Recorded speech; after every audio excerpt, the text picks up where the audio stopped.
My name is Raymond Holt.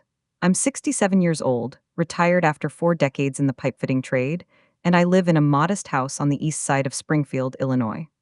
I've got calluses on my hands, a bad knee from a fall on a job site back in 2009, and exactly zero patience for people who use kindness as a weapon. I want to tell you something before I get into this story. I've watched sunrises from rooftops. I've sat beside hospital beds. I've lowered both of my parents into the ground and felt the earth shift under my feet. When you've lived long enough to bury the people who made you, something changes inside you. Drama stops being interesting.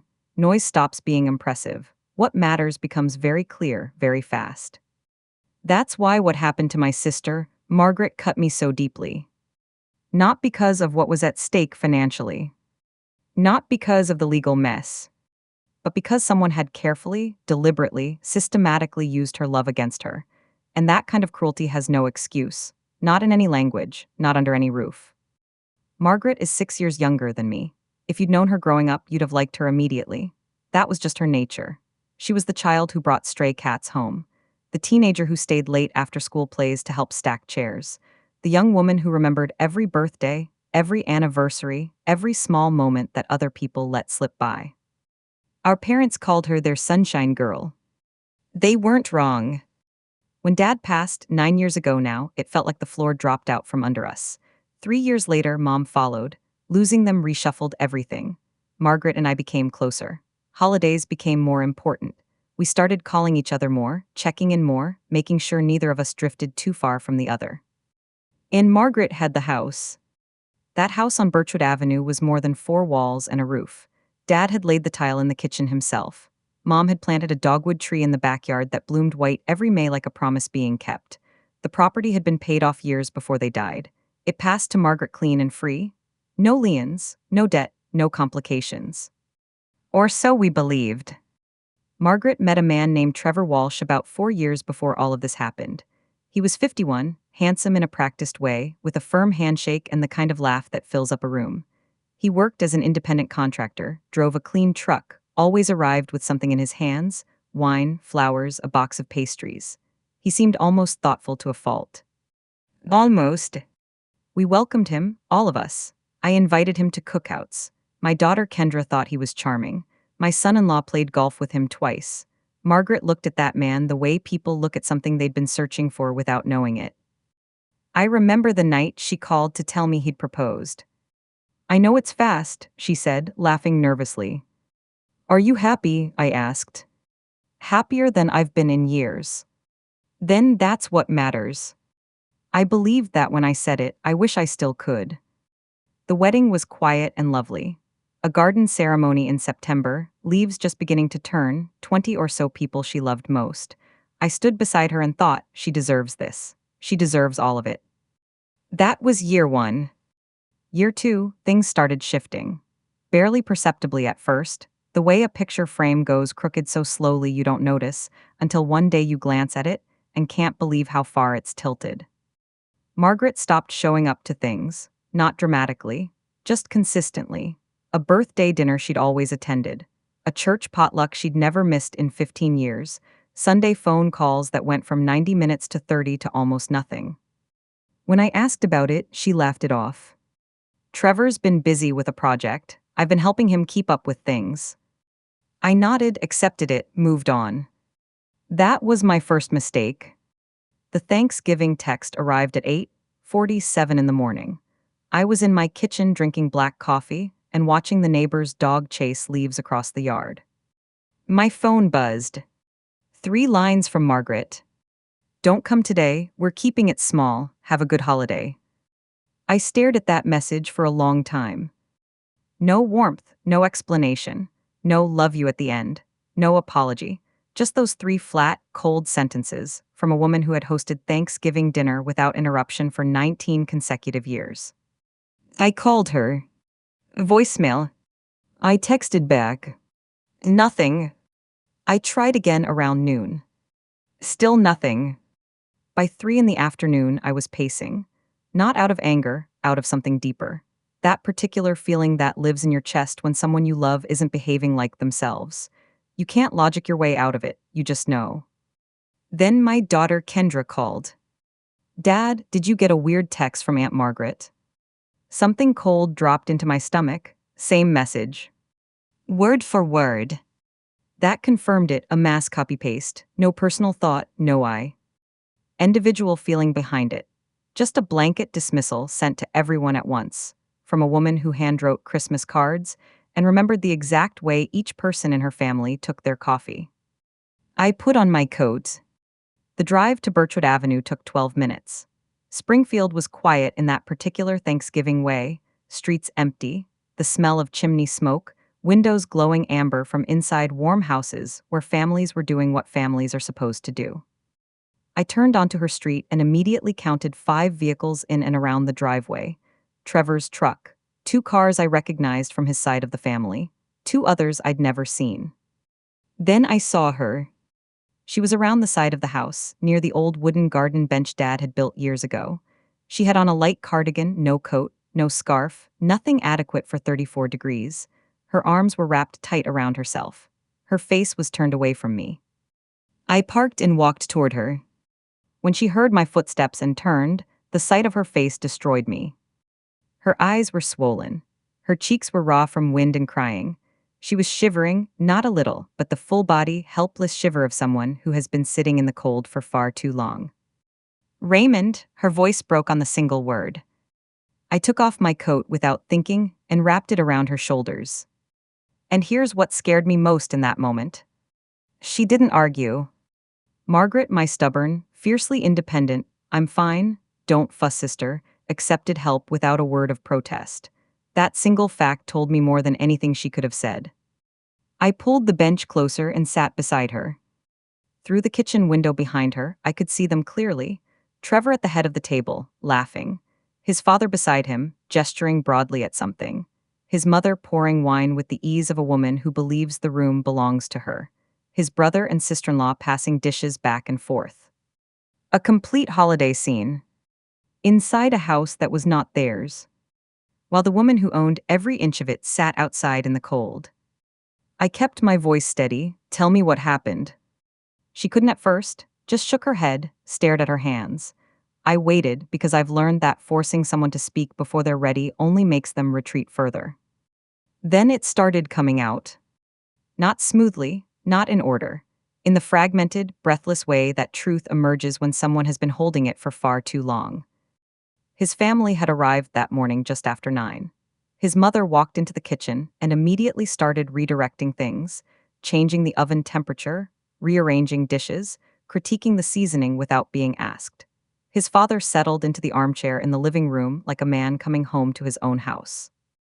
And Margaret had tried to accommodate, because that's what she does, because she believed that's what good hosts do, because Trevor had asked her earlier in the week, gently, reasonably, to just let them feel comfortable. They don't mean anything by it.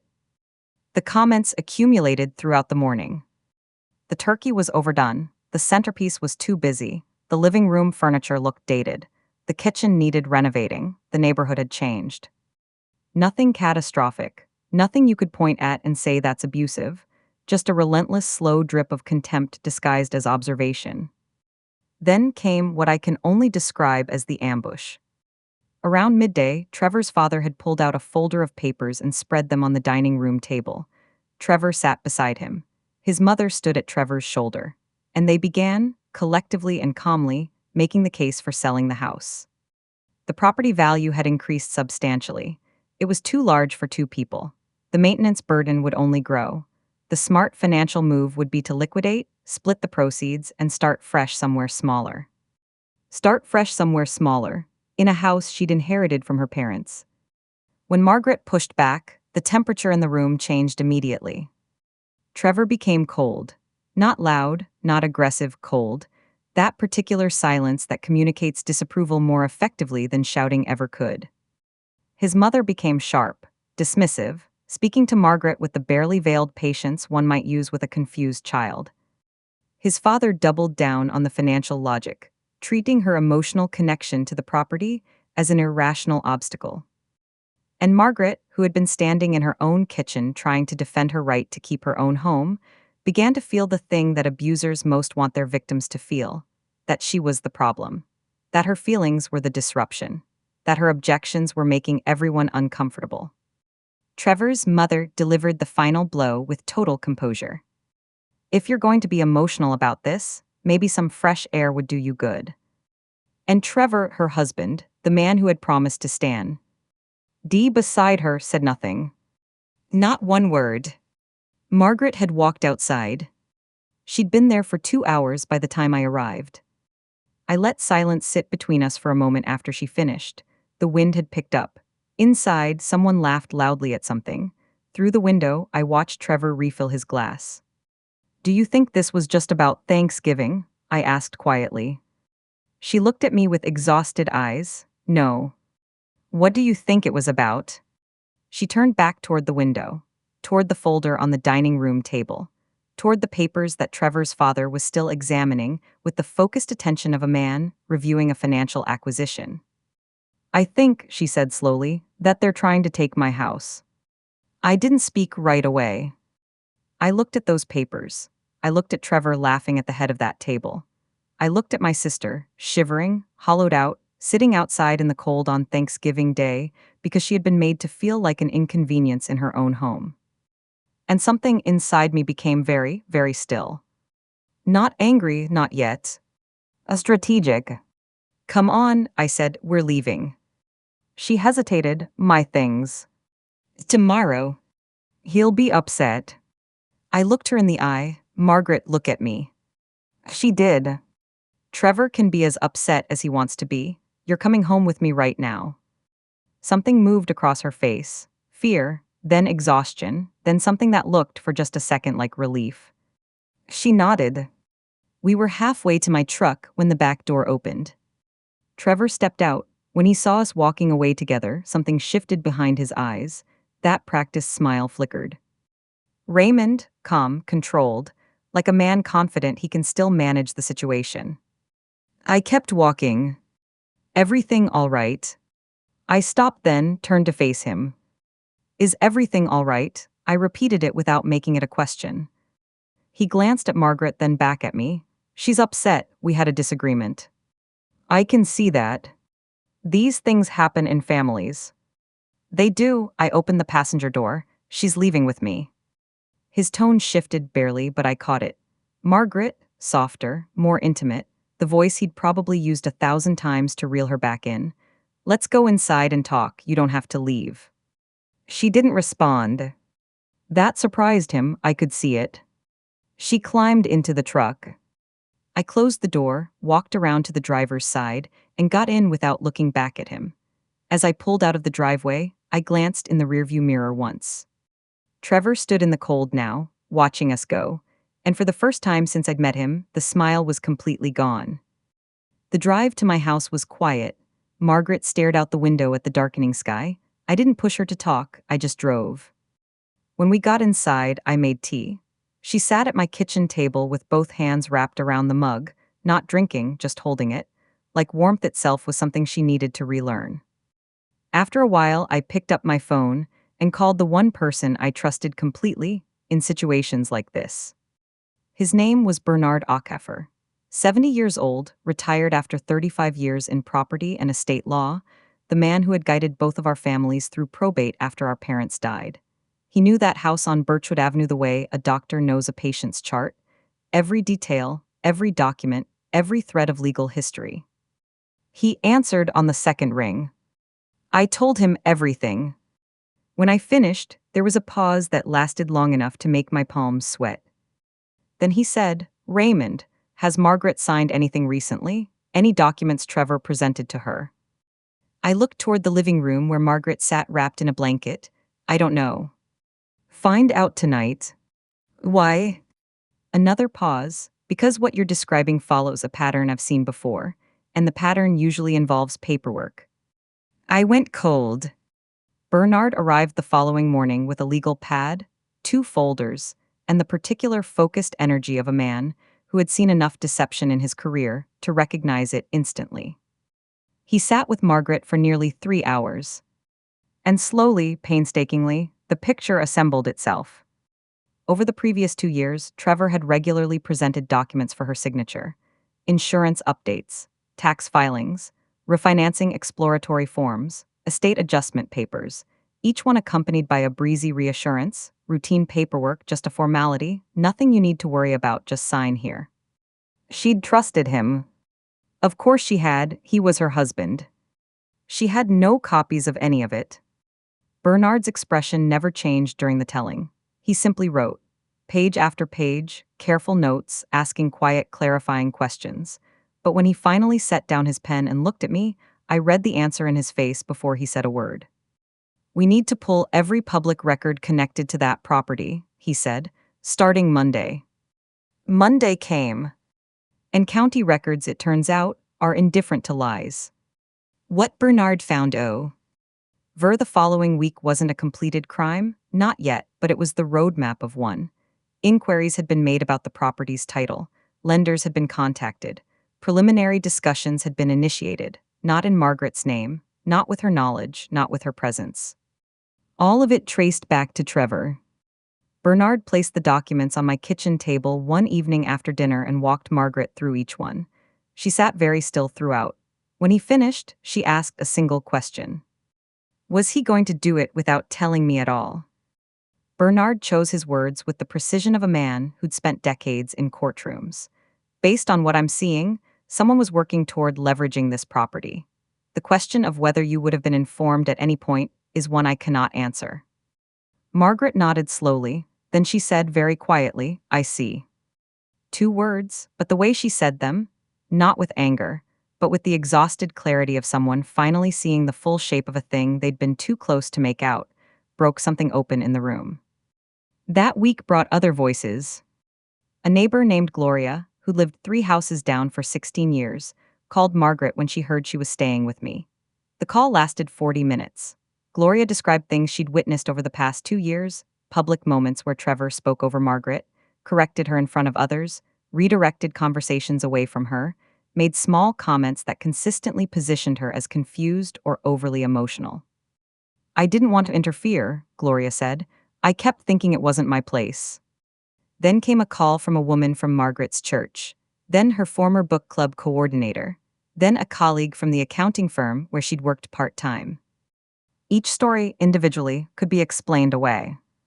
Together, they formed something undeniable. Trevor Walsh had been methodically dismantling my sister's confidence, her relationships, her independence, one gentle, reasonable-sounding move at a time. And he'd done it so gradually, so skillfully, that none of us had seen the full picture until we stood back far enough to look at all of it at once. One evening, Margaret and I sat on my back porch. Christmas lights blinked quietly on the neighbor's fence. We hadn't spoken in a while. Then she asked me a question I wasn't prepared for. Do you think I'm foolish? I turned to look at her. Why would I think that?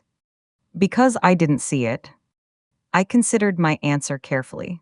Do you know what people who manipulate others count on most? She shook her head. Trust, I said. They find the people with the biggest hearts, because big hearts assume the best. That's not foolishness, that's decency. He weaponized your decency. That's on him, not on you. She looked out at the yard. The person who should be ashamed, I added, is the one who chose to exploit it. She didn't cry, she just nodded slowly, like something settling into place inside her. 3 days before Christmas, Bernard called me from his car. Raymond, I need you to come over this evening. What did you find? A pause, a signature that doesn't belong. I arrived at his office within the hour. He had the documents laid out on his desk. Side by side, a signature from a filed property inquiry, and verified samples of Margaret's signature from documents we knew were genuine. Even to my untrained eye, the difference was visible. The strokes were wrong, the pressure pattern was wrong, the loop of the capital M was wrong. Bernard pointed to the discrepancy without drama. This isn't her signature. The room was very quiet. What does that mean legally? It means we may be looking at fraud. I sat with that word for a moment, felt its weight. What do we do now? Bernard leaned back. We document everything we have, we organize it, and then we put it in front of the people who have authority to act on it. That process took time, more time than I wanted. Real legal processes don't run on anger or urgency. They run on documentation, verification, proper channels, established procedure. Bernard was meticulous. He wouldn't move until every piece was airtight. Meanwhile, Trevor's messages continued arriving on Margaret's phone. At first, they sounded concerned, then frustrated, then pressuring. Never once did any message ask how she was feeling. Never once did he acknowledge Thanksgiving, or the cold, or the 2 hours she'd spent shivering outside her own home. Every single message circled back to the same center: him, his reputation, his timeline, his version of events. Margaret read them less and less, then stopped reading them entirely. One evening, she handed me her phone anyway. Listen to this one. A voicemail, Trevor's voice, measured and calm on the surface, but carrying something underneath, a warning wrapped in reasonable language. Margaret, I understand you're upset, but getting attorneys involved is only going to create problems. Hat don't need to exist. I hope you'll think carefully about what you're doing before this becomes something neither of us wants. I handed the phone back without comment, but we both heard it clearly. He wasn't worried about the marriage, he was worried about the exposure. Bernard submitted the compiled evidence to the county office, handling property fraud inquiries in early January. The investigation that followed was quiet. These things always are. No dramatic announcements. No visible movement for weeks at a time. Just the slow, grinding machinery of official process doing what official processes do. But the pressure was building where it mattered.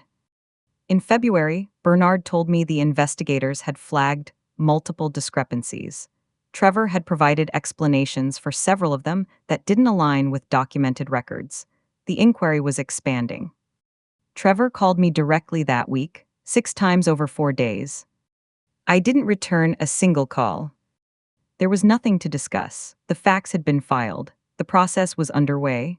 My job now was simply to stay out of the way and let the system work. What I didn't anticipate was Trevor's own family turning.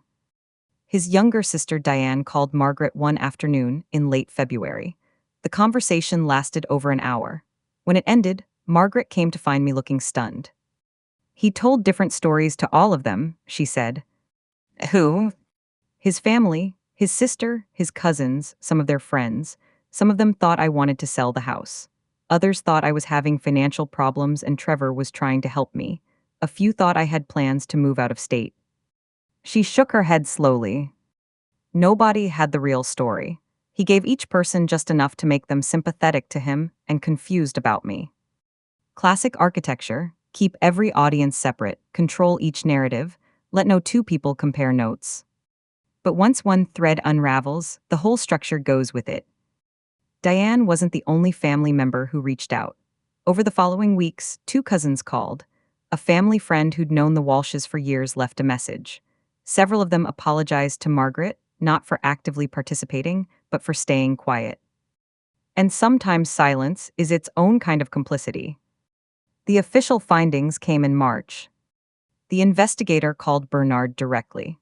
The call lasted 20 minutes. When Bernard phoned me afterward, his voice was steady and calm in the way that very good attorneys become calm when something significant has been confirmed. The investigation has found sufficient basis to proceed formally, he said. I exhaled slowly. What does that mean practically? It means Trevor Walsh is going to face consequences that extend well beyond the property dispute. I called Margaret immediately. She was quiet for a long moment after I told her. Then she said, "Is it wrong that I don't feel happy about it?" "No," I said, "it would be wrong if you did. I just feel tired." That's allowed. I wanted it to be different, the whole thing. I wanted him to be different. I know. Another silence. But I'm glad it's done, she said finally. I'm glad the truth is out. So am I. The legal process continued unfolding over the following months in the way real justice actually works, not in a single dramatic moment, but incrementally. Professional relationships of Trevor's deteriorated as the investigation became known in their shared circles. Business partners distanced themselves. Credibility, once questioned in these concrete, documented ways, doesn't recover easily. The property on Birchwood Avenue remained entirely in Margaret's name. The questionable documents were addressed formally. Every legal protection that had been put at risk was restored. And Margaret started rebuilding. Therapy was her idea. She brought it up herself about 6 weeks after she moved back home. I didn't push it. I was glad she didn't need me to. I want to understand how I got here, she said. Not to blame myself, just to understand. That distinction mattered. Every session seemed to give her something back. Confidence, clarity, the ability to trust her own judgment again, because that's often the last thing these situations steal from you. Not your money, not your property, your belief in your own perceptions. One evening we were talking on the phone, and she said something that stopped me cold. I don't miss Trevor. No. I miss who I thought he was, the man I thought I married, but that man never existed. I was in love with a performance. I didn't have an answer for that, it was too precisely true. I'm not angry anymore either, she continued. I was, for a while I was furious, but anger at a lie is exhausting because the lie doesn't care. She laughed softly. He was never worth that much of my energy. She moved back into the Birchwood Avenue house in late spring. I helped carry boxes. We spent most of a Saturday putting things back in order, opening windows, airy. NG out rooms that had held too much stale weight for too long. When we were done, Margaret stood in the living room in the late afternoon light. The dogwood in the backyard was visible through the window, white blooms, Mom's tree, still keeping its annual promise. She was quiet for a long moment. Then she said, I forgot how much I love this house. I looked around at the familiar rooms. The kitchen tile Dad had laid. The bookshelves Margaret had built herself years ago. The photographs on the wall, generations of family, staring back from moments of happiness. It never stopped loving you back, I said. She laughed at that, a real laugh, full and genuine. The laugh I'd known since she was 6 years old. That sound was worth everything. The following Thanksgiving arrived the way good things often do after hard seasons. Quieter than expected, warmer than you remembered warmth could feel. I pulled into the Birchwood Avenue driveway under a clear November sky. The maple tree in the front yard had gone copper and gold. The porch was decorated, pumpkins, dried flowers, a wreath on the door. When I stepped inside, the smell hit me first. Turkey, sage, coffee, something sweet in the oven. And underneath all of it, underneath the scent of food and the sound of children running through the hall and the football game murmuring from the other room, something harder to name. Something that lives in houses where people feel safe. I found Margaret in the kitchen, stirring something on the stove, laughing at something Kendra had just said. She looked up when she heard me come in. The difference was not subtle. She stood differently, occupied space differently. There was no watchfulness in her face, no bracing for the next criticism, just presence. Easy, unguarded, fully herself presence. You're late, she said. I'm exactly on time. You've always been exactly on time to be late. She hugged me and I held on a little longer than usual. She didn't ask why. The table seated 18 people that year. Family, friends from church, neighbors who'd shown up with casseroles during the hard months.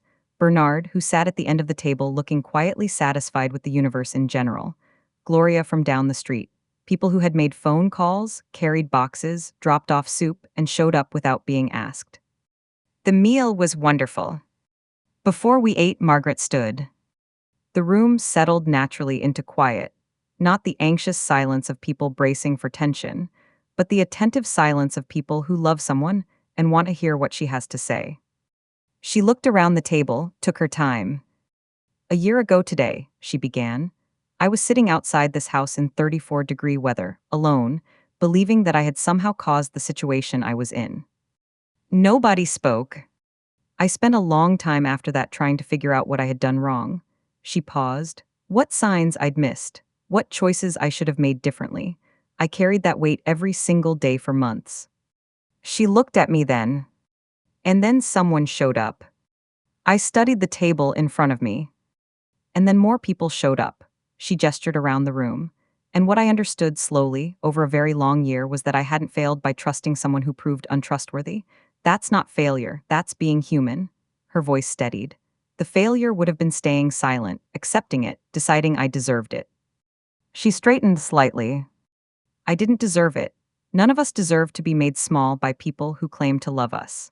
And I want every single person at this table to hear me say that clearly. because I know I'm not the only one who has ever needed to hear it. Several people around the table were no longer bothering to hide tears. I wasn't either. The reason I'm standing in this kitchen today, she continued, isn't because I won something. It's because I stopped being alone. And I want to spend the rest of my life making sure the people I love never have to feel as alone as I felt sitting on that bench. The room applauded, not a performance, just people who meant it. Then someone said amen, and then someone else laughed, and then the food was served and the noise began, and it was exactly right.